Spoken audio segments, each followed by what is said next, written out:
bloody better record that video. You're so late starting now. Hi, I'm Vince Weston, and this is a mail call and sort of a final reveal on my 57 Belair. So, first off, several weeks ago I got this card from Tom at Rambler69. I'm sure everybody is subscribed to him already, but you can easily find him.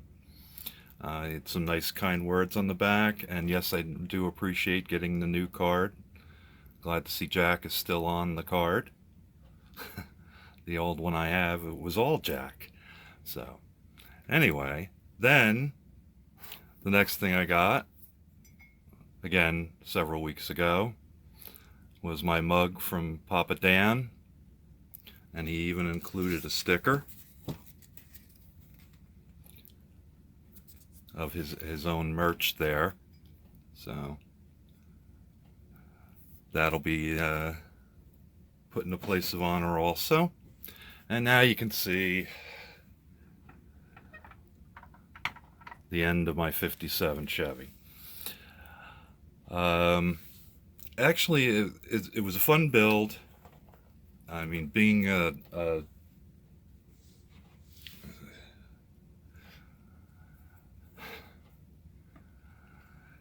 a snap kit, it was definitely not one of your tougher builds. And I forgot to really prepare myself by putting the box in. As you remember, I didn't paint it because the styrene looked really good. It was really smooth. And I was pretty amazed at how well the decals worked out. They were really nice. They laid down well. I put a little saw on it and they came down really nice. And I guess I should have put a turntable here. So, I guess I can do that still.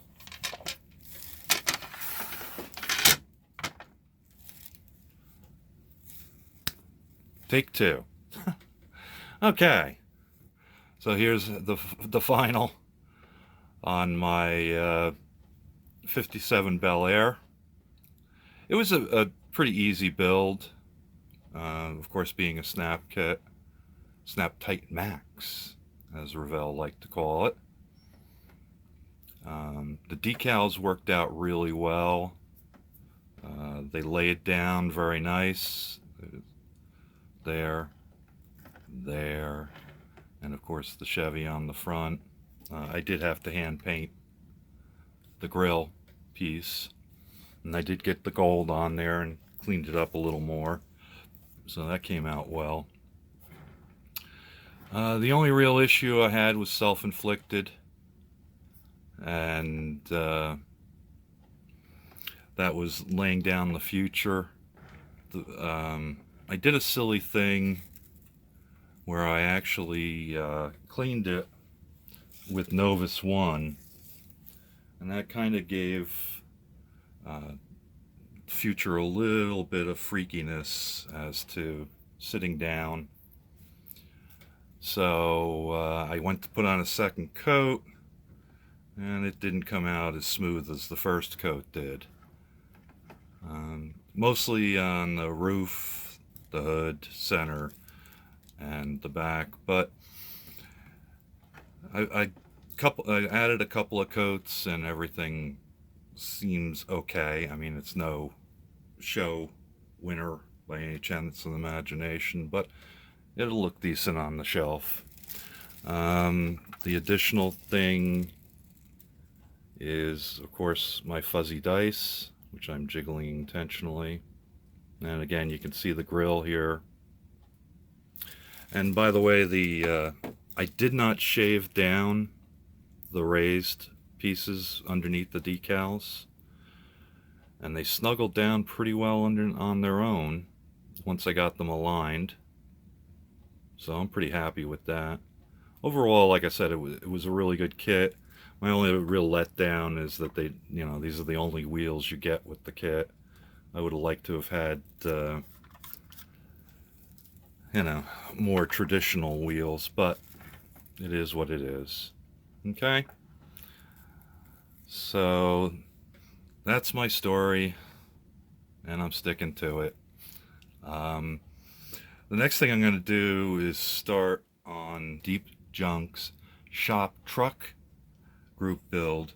Of course, you know me, I got to be a little different, so it won't be a truck. It'll actually be a sedan, because I wouldn't drive a truck anyway, especially to get models for my shop.